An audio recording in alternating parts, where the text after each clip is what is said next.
All right, welcome to Wattcorn Replay Analysis with Guido. Got a battle on mines and KV-5, going to end up being an ace tanker. This one's called Patience is a Virtue. And since the KV-5 is so slow, it seems appropriate. Need a little patience.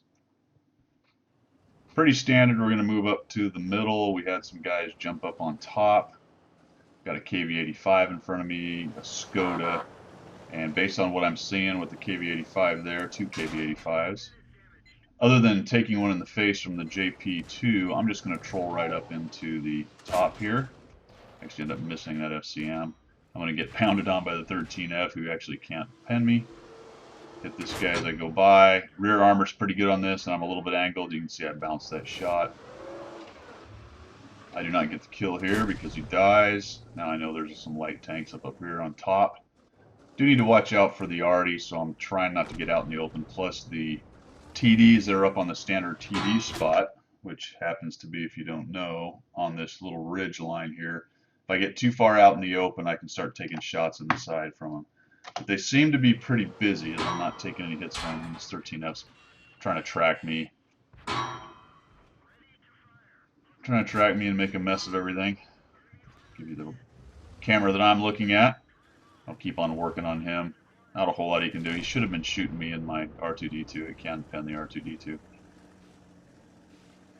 So he wasn't really doing the right thing. Now I'm seeing some guys come around. The FCM wants to push up. He's fixated on killing that 3601. Ignores my shot. He gets tracked. I'm going to track him again.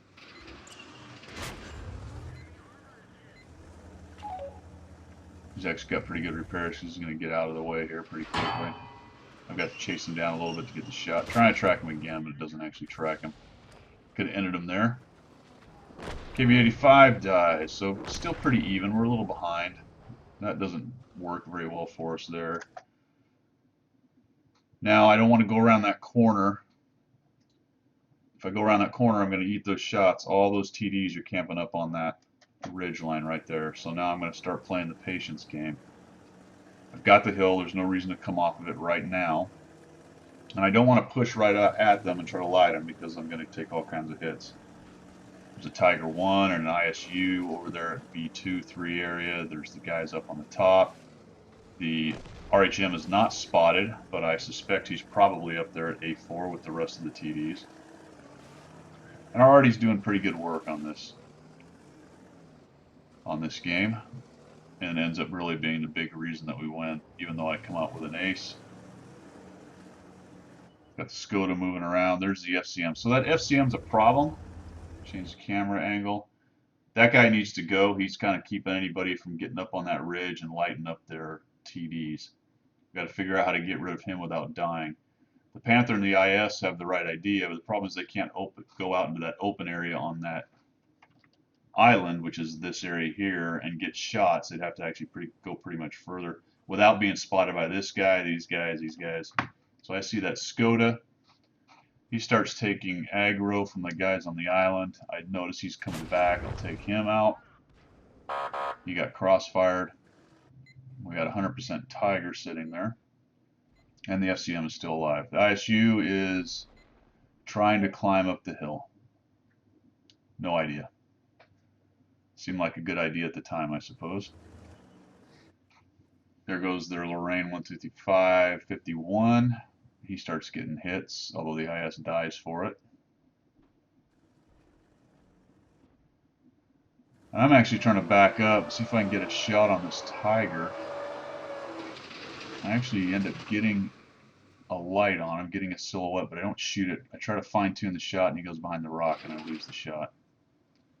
I should have just pickled that off right there.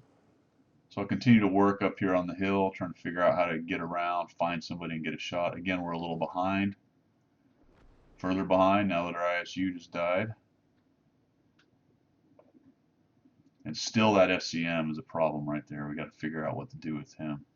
Panther is getting out in the open, trying to figure him out. He's taking hit after hit over there. He moves up to that rock, so that was a decent move. Now we can see what's going on here. I'm going to take a shot at this guy. Bounce.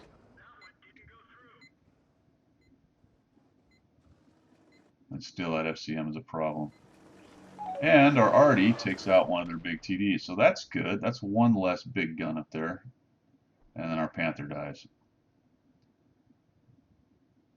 Probably a little too much peeking and poking going on. So now we've got an ISU, me, and 2 Arty against their 4 TDs, a tank, and an Arty. It's looking pretty grim for us. Oh, no, just even it up. Su-14-2 took out the ISU. It's a small area up there that they're working on, plus that rock where the Tiger and the ISU were hanging out. Got the FCM getting a little over aggressive here. He doesn't really have any support. Now he's going to try to come in and get a shot on me. I don't know if he doesn't know or realize the reload on a KV-5 is pretty fast, so he ends up dying. And then the Tiger, who's got the stock turret and something less than the big gun, takes a shot. I'll just kind of sit there. I'm moving back and forth just to avoid him actually targeting my R2-D2 so easily. And I'll get a bit of a lucky shot, throw it right over that dead tank, and ends up pinning his turret ring, or maybe even his turret or his mantlet. Hard to tell from that range. And now we've got this little more even. They've got 3 TDs. I know where they all are, other than the Su-100, but I'm guessing he's up there with the rest of them. We've cleared out that rock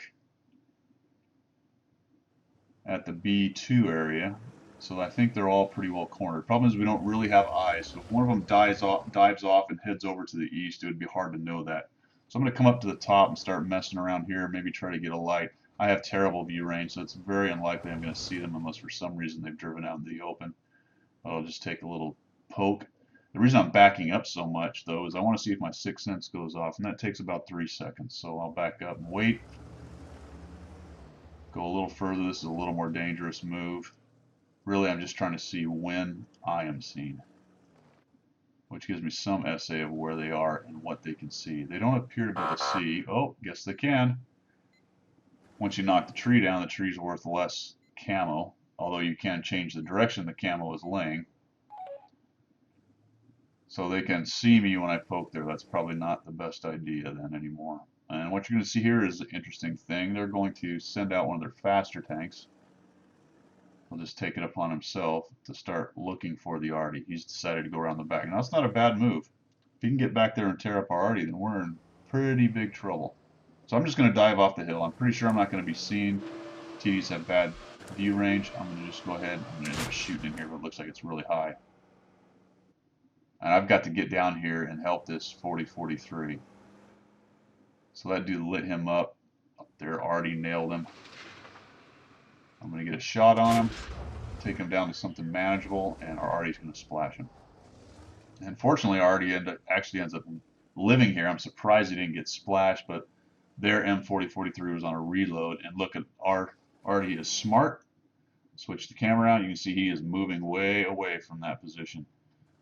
Just make it very much more difficult for the enemy Arty. Plus, he's doing a nice job of repositioning. He's going to move up the 1-2 line and get some better angles on these guys. Because if he stayed back where the Su-14-2 is, then he doesn't have great angles on those rocks those guys are hiding behind. So what I'll do here now that we've whittled them down to 2 TDs and the 40-43, I'm going to come up on the left side of these rocks. And I will get lit coming in here because they can see as I top over the top here and go around to the right side of this rock jutting out in front of me. I will get spotted, but if I move as fast as possible, which is not very fast for a KV-5, but move right up into this little detent here, this little indentation. There I am, so I've been spotted. Pretty confident I'm not going to get shot by the TDs because I use that rock, and I just want to get tucked right up in here and hopefully avoid getting hit by that 40-43. I am being careful about sticking my rear end outside that V right there, because if somebody has moved forward to this rock area right here, they can shoot across and hit me, so I want to avoid that. I'm going to pop out, see if I get lit. Doesn't look like it. I know they're going to see me if I go very far, so I'll go out and back. Yep, there you go. So that's about as far as I can go before I'm seen. No sense coming out there again or chancing being splashed by their Arty. Depending on where the Arty is sitting, I may or may not be vulnerable right there, but as soon as I push forward to their ridge, I will definitely be vulnerable.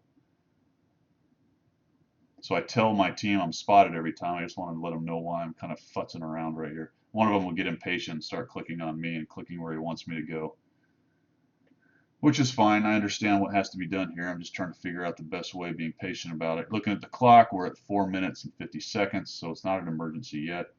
You never know. They may make a mistake. It's unlikely. It's 3 green players. They are turtled up hard, probably uninterested in getting out in the open with 2 Artie, an ISU, and me out there. You can see the ISU the whole time has been up on top with Overwatch. Take a look there. He's in a bush looking straight at them.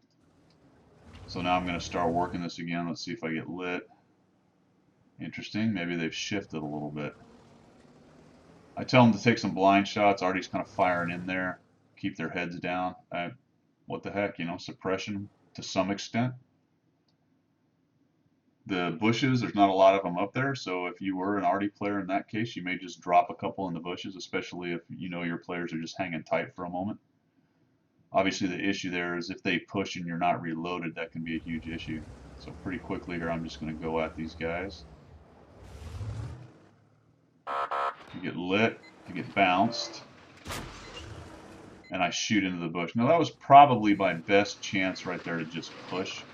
I'm going to push in a minute, but I probably, once I got hit and bounced, should have just pedaled to the metal. At least that guy wasn't going to reload that fast.